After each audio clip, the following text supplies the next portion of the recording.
Well, here we are, without hope, without a future. All is lost. The Green New Deal was voted down in the Senate. The final tally was 0 to 57. Not one senator voted for this legislation. Not a single one. They all said, "Oh no, we'd rather drown the planet." And so be it. That's what's going to happen. Alexandria Ocasio-Cortez has told us time and time again that if we don't pass the Green New Deal, we are all going to die. And I believe Alexandria Ocasio-Cortez. She would not lie. If she says it, it's true. Even if it's factually wrong, it's still morally correct. So even if we don't die factually, we're still going to die morally. So what's the point anymore? That's the question I'm asking now. What am I doing here in this place? What are you doing watching this? It's over. Don't you get it? It's all over. Everything's going to die. The caribou will die first. They're already dying. The polar bears are next. The penguins will go. No ark is going to save them this time, or us. But the difference is we deserve it. We deserve to die, okay? Well, I don't deserve it, but you deserve it. I've done my part. I tried to save the planet. I rode my bike to the post office last week. I reused my hotel towels. You know, when I pump my gas, I shake my head disapprovingly because I don't like using the gas. My watch is made from reused wood. Okay, I have made the sacrifices. It's you selfish pigs. You're the ones. This is your fault. This is all your fault. So what to do now? Well, there's nothing to do but wait for the tribulation. Mother Gaia is going to exact her vengeance on all of us, and there will be no survivors. You are going to die. Your family, your children, your friends, everyone you know will die in agony soon. Well, anyway, let me tell you about Hair Club. Listen, your confidence is important. Confidence is one of the most important things that you can have in life. It's if you want to be successful in life, it doesn't help to be paranoid and insecure. Take it from me. And sometimes one change can make all the difference. Hair Club knows this fact, and they're inviting you to become part of the Hair Club family to see how getting the most out of your hair can change your life. They understand if you're losing your hair, if you're having issues like that. They understand the emotions that you're feeling right now, and they know the questions that you have. That's why Hair Club is the leader in total hair solutions with a legacy of success for over 40 years. They've been doing this. So whether you're looking to revitalize the growth of your own hair, to learn more about the latest methods for hair replacement or restoration, Hair Club's professionally trained stylists, hair health experts, and consultants will craft a solution that's very personalized and that will work for you. So this is not a cookie cutter kind of thing. This is specific for you. So go to hairclub.com/Walsh today for a free hair analysis. That's free again. And a free take-home hair kit, all valued at over $300. But again, you get that for free. All you have to do is go to hairclub.com/Walsh for a free hair analysis and a free hair kit. Again, hairclub.com/Walsh. Take advantage of the free stuff when it's offered to you. I don't know why you wouldn't do it. Experience your hair and your life at its best, only with Hair Club. I'm certain you'll love the club. All right. A reporter for ABC. I want to talk a little bit about Jussie Smollett. I'm not going to spend a lot of time on it, but there are a lot of other things to talk about, including, by the way, this is coming up in a few minutes, but the New York Times, I guess, is trying to salvage its reputation after embarrassing itself many times over, especially with the Mueller investigation. And so the way they're doing that is they figure they're going to try to disprove God. And so we're going to take a look and see if they succeeded in disproving God. But first, let's talk about Jussie Smollett. A reporter for ABC, Terry Moran, says on Twitter, this is what he tweeted. He said, Cook County Clerk's Office, that's a tongue twister, tells ABC they were shocked that no written motions were filed with the court in connection with today's surprising dismissal in the Smollett case. On top of that, the case has been wiped off their database as if it never existed. So they've already wiped it off. And they didn't file any motions or anything like that. Nothing was written down. They just said, hey, you can go, and they erased it like it never occurred. Meanwhile, Joe Maggots, or I guess I should figure out how to pronounce this guy. It can't really be Maggots, can it? That would be a really unfortunate last name. That's the assistant state's attorney who ostensibly made the decision to drop the charges against Smollett yesterday, although we know really it came from his boss, who's Kim Foxx, who had originally recused herself from the case because of her associations with the family, but then she decided, never mind, I think I'll get involved. He was interviewed by a CNN affiliate yesterday, and his comments are interesting. This is what he said. He said this was not an exoneration. To say he was exonerated by us or anyone else is not true. We believe he did. Listen to this part, okay? We believe he did what he was charged with doing.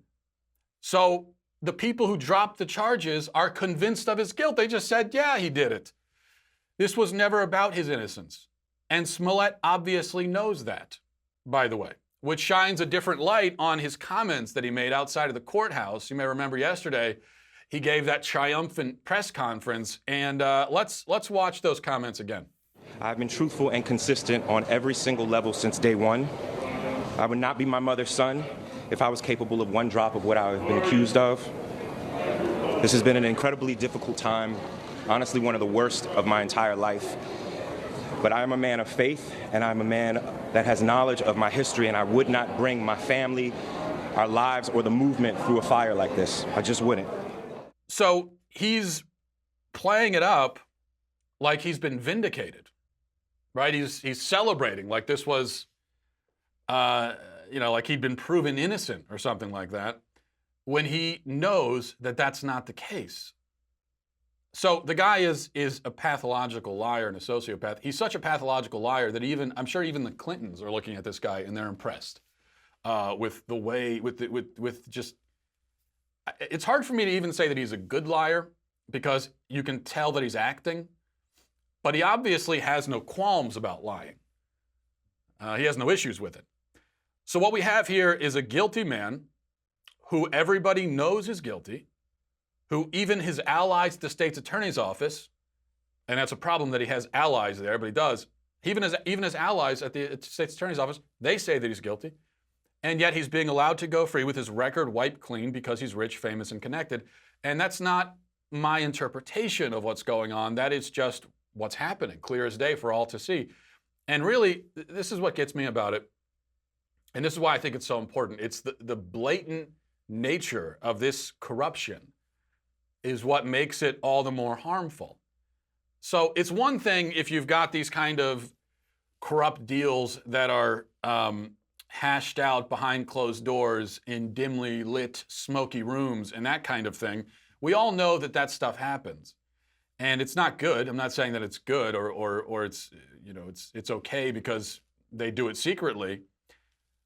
But I think when it goes down in broad daylight, and the corruption is flaunted in our faces, then I think that makes it all the more corrosive to our system and especially to the public's confidence in the system.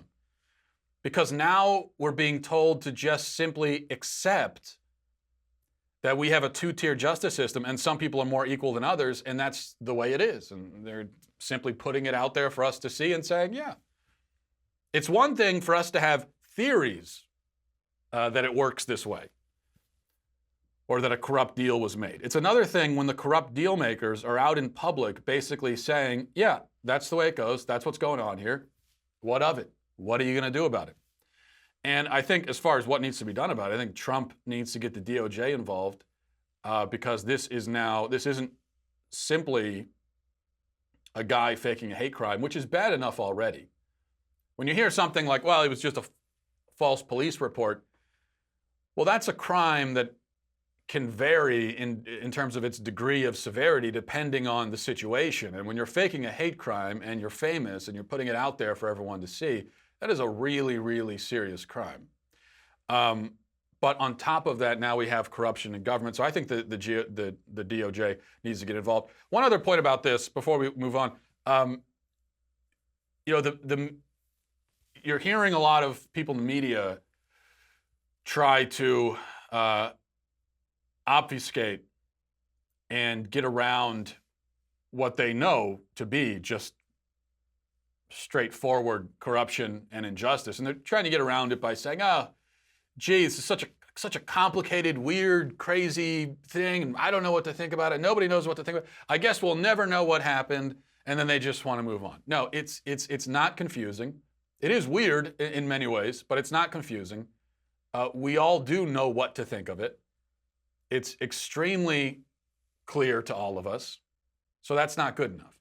In fact, Kamala Harris, I don't have the clip, but Kamala Harris was interviewed on, I believe it was CNN, one of the news channels yesterday, and she was asked about this. Remember that Kamala Harris, when this first happened, when Smollett first faked the hate crime, Kamala Harris immediately said that, came out and she knew exactly what happened and she condemned it and said I believe she called it a modern day lynching and all of that.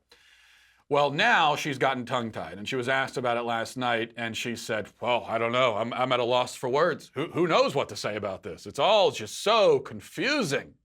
No, again, it's not confusing. Listen to what the state's attorney's office is saying. They're saying, yes, he did it. We're just letting him go. What are you confused about, Kamala Harris? What's confusing about that? Speaking of double standards, I got to tell you about this. Cardi B, as you probably know, is a very famous, very successful, for some reason, female rapper. And she's not only successful in rap, she has, this is a mainstream thing. She has endorsements from Pepsi and other companies. Well, an Instagram video that she recorded about 3 years ago resurfaced over the weekend. And now I have said that I think that there should be a statute of limitations on getting outraged over public statements people made about, people made years ago and things that they posted online years ago. Digging up old posts to nail someone is usually a lame move, and I don't like it. So when you start a sentence with, oh, an old Instagram video was resurfaced, normally I'm going to say, yeah, who cares? Let's move on. But it's kind of a different ballgame entirely if the old post that we're talking about consists of the person admitting to violent crime. Well, then I think it's different. If this was just something that they wrote that was offensive, well, that's one thing. But in this video, only 3 years old, Cardi B admits, actually brags really, that she used to lure men back to her hotel rooms and drug them and rob them. Okay, she admitted this in front of everyone. The funny thing is, it's not really funny, but the sort of funny thing is that she admits this in the context of defending herself. So this was evidence that she brought to the forefront to defend herself. Now, I wish I could play the clip, but it's every other word is the F-bomb, and you wouldn't be able to understand it between all the bleeping. But she cites this fact about herself, that she used to lure men from the strip club back to hotel room, drug and rob them. She cites this in order to prove that she deserves her success. So she's getting very emotional in the video, and she says, oh, some people say I don't deserve my success. Oh yeah? Well, I used to drug people and rob them. What? No, you see, Cardi B, that only further proves that you don't deserve your success. You were what, a stripper / robber, and now you're a millionaire? No, that doesn't help at all. That makes it even worse. By the way, Cardi B is 26 years old, and she made this video, I guess, when she was 23. So she's talking about things that she must have done back, like in what, 2011 or 2010, assuming that she was at least 18 years old or so, if she was a stripper at the time when she was doing this. The point is, it's not like this is someone who's 65 and admitting to doing something 40 years ago. In that case, even if it's, if it's robbery, then it still matters. But I don't know, 40 years is a long time. So you could at least buy the argument that they've changed significantly in the meantime. But if you're talking about, you're 26 years old and you're saying, oh, back in my youth, this is what I did. Okay, but that was like yesterday. So that doesn't really, there's not much of a time difference there. After this video surfaced, Cardi B came out with a statement, if you can call it that, and it falls well short of an apology. I'll read a little bit of it as best I can. She says, I'm seeing on social media that a live video I did 3 years ago has popped back up. A live where I talked about things I had to do in my past, right or wrong, that I felt I needed to do to make a living.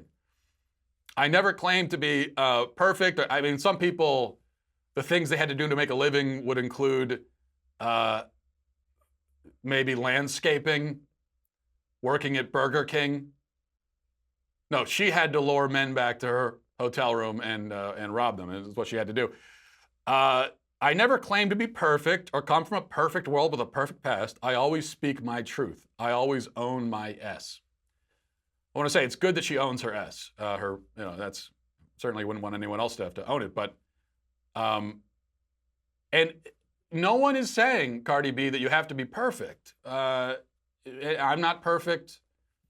You're right that nobody on the planet right now is perfect. But maybe don't drug and rob people. I feel like there's a lot of room between perfect and drugging and robbing people. You've got just a lot of area in between. And so I feel like maybe you should try to land somewhere in that in-between area. So it doesn't do much good if someone says, oh, it's terrible that you drugged and robbed people. Well, hey, man, I'm not perfect, okay? She says, I made the choices I did at the time because I had very limited options. I was blessed to have been able to rise from that, but so many women have not. So many women are still drugging and robbing men. Whether or not they were poor choices at the time, I did what I had to do to survive. So she's not even admitting that they were poor choices. She was saying, well, whether or not they were poor choices, for the sake of argument, let's say they were poor choices, but it's what I had to do.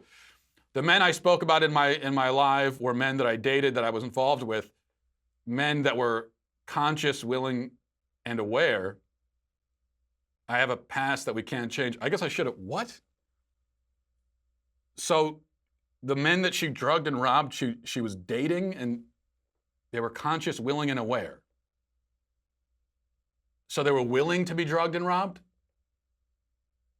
So she got consent first. I guess that would change things a little bit if I believed it. So she said, listen, my plan here is, just so you know, to drug you and rob you. Do I have your consent? Oh yeah, absolutely. I'm not sure I really buy that. A lot of the comments on Instagram are supportive. I'll read you a few of the comments supporting her. Love you, mommy. Your truth is all good. Well, I can't even read these. Don't owe nobody no MF explanation of whatever you had to do to survive. Someone else says, you ain't got to explain S to nobody, boo. F these people. Oh, man. People are so stupid in this world. I can't even. This is just illegible. Okay. Anyway, let's just suffice it to say there are a lot of supportive comments. As far as I can tell, they're supportive. I don't know. Now, let me ask you, this is the question. I said double standards, right? Is there any chance in hell that a man could admit that he drugged and robbed women and he would still have a career after that? Is there any chance of that? Now, I think especially a rapper could admit to drugging and robbing men. A male rapper could probably make that admission and be okay. So that the double standard here is the fact that this is okay, not even so much because Cardi B is a woman, but because of who she was drugging and robbing. And that makes it even more perverse, doesn't it? Basically, our society is saying, they were guys, they probably deserved it. They were conscious, willing, and aware. Sure, we'll go with that. This is absolutely crazy. And she hasn't even apologized for it. So it's not even as though she's saying, this thing I did was horrible. I'm utterly ashamed of it. It's a terrible thing. I'm so sorry. I have changed. She's not even saying that. She's saying that's what I had to do. Which seems to insinuate if she fell in hard times again, if she lost her record deal, well, watch out, fellas, because she might be coming for you again. Also, now I don't know how the statute of limitations works exactly with this, but she is admitting to a series of felony crimes. So wouldn't the police have something to say about that? I don't know. All right, moving on. This is interesting. Peter Adderton is allegedly a professor of philosophy. He wrote an article for the New York Times titled "A God Problem, Perfect, All-Powerful, All-Knowing, the idea of the deity most Westerners accept is actually not coherent." So this, as I said, appeared in the New York Times a couple days ago, trying to disprove the existence of God.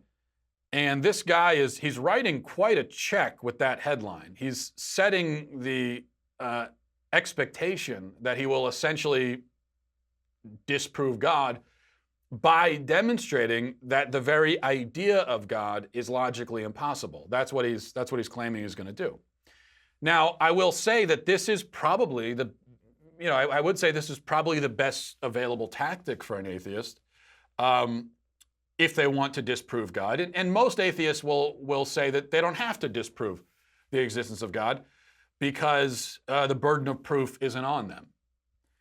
But in spite of that burden of proof kind of deflection, the fact is most of them do think that they can prove that God doesn't exist. And they make arguments all the time that they believe do essentially prove the non-existence of God. But the problem is that if you want to go that route, there are several moves that you can't make. Like, you can't get into science. Okay, science cannot disprove God because science can only show us the workings of the natural world. That's all that science can do. And science is a very important thing for that reason, because we live in the natural world. But science cannot tell us anything about what lies beyond it. So even if you think it's absurd to suggest that something lies beyond the natural world, regardless, that is the claim that we theists are making, that there is something beyond it, and science simply cannot penetrate beyond the limitations of the natural world. So that doesn't work. Anthropology, history, sociology, all of these avenues are avenues that atheists will use to try to attack religion and belief in God, but none of it can do the trick. Now, logic is a different matter, though, because God doesn't have to obey the laws of science as we know them, but he does have to be logically coherent. Existence. If we're going to say that anything exists in any sense at all, then that thing must be logically coherent. Logically incoherent, logically contradictory things, by definition, cannot exist. So if God is like a married bachelor or a square circle, then he can't exist. Literally can't. It would be a contradiction. Two things that negate each other cannot exist at the same time simultaneously. So the question is God a married bachelor? Is he a square circle? That's what the professor claims he's going to prove. Does he succeed? Well, let's go through this. I'm going to go through this bit by bit. I'll read all of his arguments, such as they are, and then I'll respond. I'm not going to read his entire article. I'll just skip to the parts that are actually arguments. So he says, let's first consider the attribute of omnipotence. You've probably heard the paradox of the stone before. Can God create a stone that cannot be lifted? If God can create such a stone, then he is not all-powerful, since he himself cannot lift it. On the other hand, if he cannot create a stone that cannot be lifted, then he is not all-powerful, since he cannot create the unliftable stone. Either way, God is not all-powerful. Oh my. This is awkward. This is a philosophy professor, and he's coming right out of the gate. His first argument is the heavy stone thing. That's what he's starting with. This, I remind you again, is a philosophy professor, and he comes out the gate with a theological conundrum that used to confuse me when I was 6 years old. I can remember being 6 years old and having this discussion with my parents about, can God make a rock so big he can't lift it? As an adult now, I realize that this hypothetical is nonsense. It is a logical contradiction. For God, who is all-powerful, all stones, by definition, are liftable. All-powerful means you can do all things. And so, for an all-powerful God, that means that all stones are inherently liftable.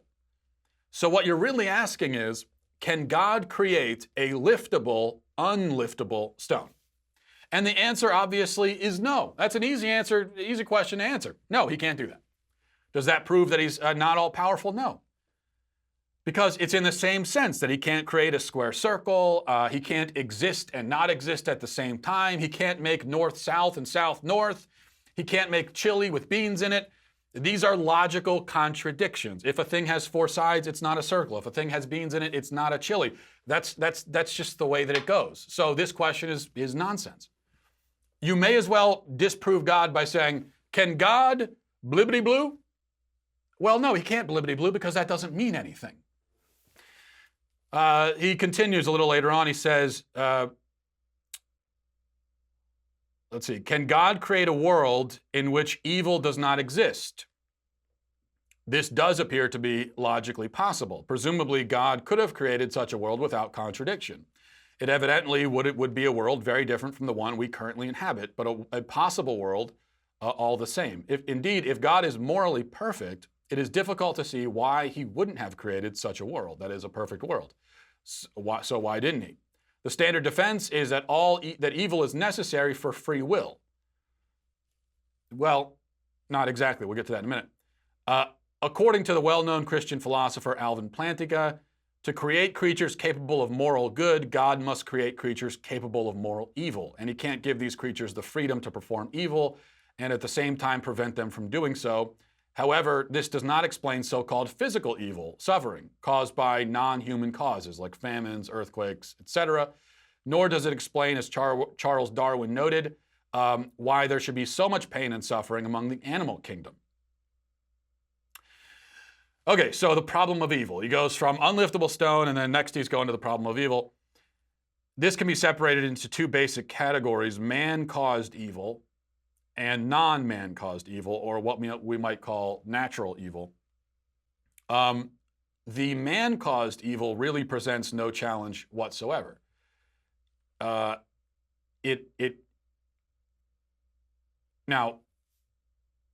the evil itself, the suffering itself is a challenge. It's a huge challenge. It's a difficulty. But in terms of a theological challenge, there isn't much there. If we are, as Alvin Plantinga noted, if we are to have free will, then we must have the ability to do good or bad. Just as if we are to have the freedom to go north, then we also have to have the freedom to go south. If north is the only option, then we can't say that we had the freedom to go north. We had no other choice. So this, to me, seems rather obvious. Although he opened that paragraph by saying, well, Christians will claim that evil is necessary in order for good to exist. That's not exactly true. That's not what we're saying. We're saying that the possibility of evil is necessary in order for good to exist. It's not that the good is reliant on the evil or something like that. This isn't some sort of dualist notion. It's just that if you're going to give people freedom, then in that freedom, there must be at least the potential for them to do a bad thing, or else it's not freedom. And if you're forcing someone, if you're compelling them to always make the right choice, to always do the good thing, to be loving, to be patient, to be kind, well, then it's not really them being those things. Then it would really be God. Then we're all marionettes on a string, and God is just up there making us dance around, and life becomes meaningless. So that, to me, seems rather obvious. What about non-man-caused evil? The professor mentions famines and earthquakes. Well, let's leave aside that free will actually does play a part in some of those things. Famines are often caused by incompetence in governments, such as in North Korea, and other kinds of human failures can cause famines. But not always, and certainly earthquakes aren't caused by people. There are many kinds of suffering that are not directly caused by human action. Yet the Judeo-Christian view is that, in a way, actually, humans did cause those things. By rejecting God, mankind fell into discord with nature, fell out of balance, and that harmony with the natural world was lost. Thus, you have now all these terrible things, such as famines and earthquakes and cancer and everything else. Now, you may not like that answer, but the point is that someone brought up in the Judeo-Christian tradition does have an answer for that problem. It's not like we have no answer for it. What about animal suffering? Again, that discord, that disharmony plays a part in that, I think. Also, we should remember that we don't really know to what extent animals experience pain. Now, we know that they feel pain, they're capable of pain, they have nervous systems, but we don't know to what extent they are conscious of the fact that they are in pain. Can a dog say to himself, I am in pain? Does a dog have I concepts in that way? Well, that's a difficult question, and it's one that the professor certainly doesn't try to answer. Okay, then he says, what about God's infinite knowledge, his omniscience? If God knows all there is to know, then he knows at least as much as we know. But if he knows what we know, then this would appear to detract from his perfection. Why? There are some things we know that, if they were also known to God, would automatically make him a sinner, which of course is in contradiction with the concept of God. As the late American philosopher Michael Martin has already pointed out, if God knows all that is knowable, then God must know things that we do, like lust and envy. But one cannot know lust and know envy unless one has experienced them. But to have had feelings of lust and envy is to have sinned, in which case God cannot be morally perfect. All right, this is kind of bizarre.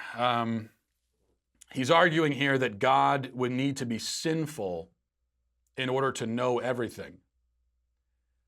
But although philosophy is the love of knowledge, this philosophy professor has, ironically, a fundamental misunderstanding about the nature of knowledge. An emotional experience is not knowledge. God is well aware that sadistic people, lustful people exist. He doesn't actually need to be sadistic in order to have the knowledge of and about this fact. You might as well claim that God isn't omniscient because he's never had a toothache. It doesn't make any sense. And by the way, you've also basically with this argument discarded all of psychiatry, psychology, all of that, because then you're telling us that, well, unless you've actually been a sociopath, unless you've been a psychopath, unless you've been schizophrenic, you can't really know anything about it.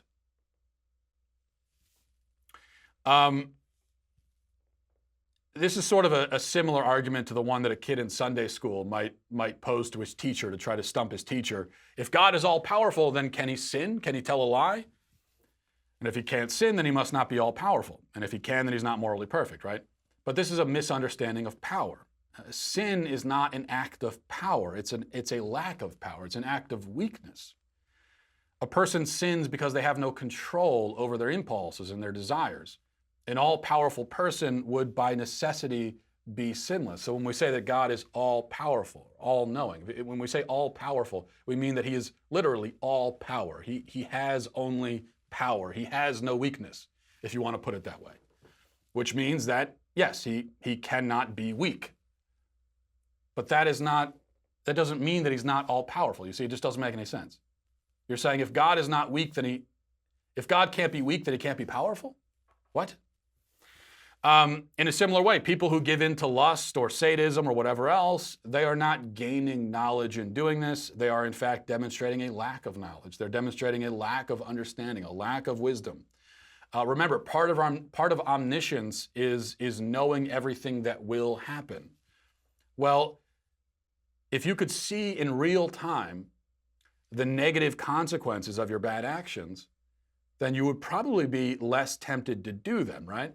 If a man could actually see in real time before he commits adultery, let's say, if he could see his marriage being destroyed, his kids being traumatized, his whole life falling apart, if he could really see that, not just kind of know about it in the abstract as a possibility, but see it happening, then I think he would be not so tempted anymore to commit the adultery. So you see where perfect knowledge and perfect wisdom will mean that you're not going to be tempted to these things. And that's basically the end of the article. That's it. I mean, that's the whole argument against God. I would say that it fails. Amazingly, he never even makes the best logical arguments against God. I'm a theist, and I could have done a better job than him. If you're trying to find apparent logical contradictions between God's various attributes, your best bet is to look at omnipotence and omniscience. Okay? You could try to argue that omnipotence cannot coexist with omniscience. So omniscience means you know everything you're going to do in the future. If you do something other than what you knew you would do, you're not omniscient. But if you can't do anything other than what you know you're going to do, then you're not omnipotent. Okay, that is one logical argument you could try to make. Amazingly, this philosophy professor never makes that argument. And that at least is interesting. Where you're saying, well, if you know everything you're going to do and you're all powerful, then how does that work? Because don't you have to do the things you know you're going to do, which would seem to detract from your omnipotence. So that at least is an interesting argument. I'd throw that out there for the next person who wants to write an article in the New York Times. Although that also fails because all we have to do is point out the fact that God is eternal. And if he's eternal, that means that he exists outside of time. We know that time is finite, that time came into existence at a specific point, along with space. So it's a dimension of reality. And if God is the creator of the world, then that means that he's the creator of that dimension, which means that he exists outside of time, which means that for God, it's not as though he knows what he's going to do, like he's looking in a crystal ball and he can see the future. For him, everything is now. So there is no what he's going to do. There's no what he did. It's just all now. Now, how does that work? What does it mean to be in an eternal now? I don't know exactly. Obviously, I can't wrap my head around it. But that is the concept of God that people who are part of the Judeo-Christian tradition are working with. And if you're going to argue against God, or at least against the Judeo-Christian God, then you have to engage with those points. All right, finally, I'm going to skip emails for today because I need to touch on this. That was unfortunate phrasing, actually, I guess, because the subject is men's-only cuddling groups.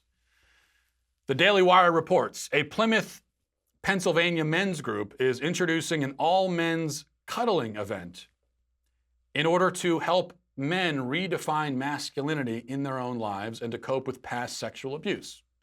The Men's Therapeutic Cuddle Group, as it's known on meetup.com, wants to help all men and aims to provide a safe, structured, and platonic environment for men to experience the 3 A's: acceptance, affirmation, and affection. Let's see, you have to be 18 years or older, you have to be hygienically sound, whatever that means. I guess that's just a polite way of telling someone they have BO or something. Say, hey man, you're not very hygienically sound right now. More details from The Blaze. It says, group organizers suggest holding your fellow man motorcycle style, which is described as, if you're taking notes on this, it's described as the holder who sits on a pillow on the floor with his back against a wall or sofa, and the second man, the one being held, sits in front of the holder facing forward so his back rests on the holder's chest, his head on the shoulder.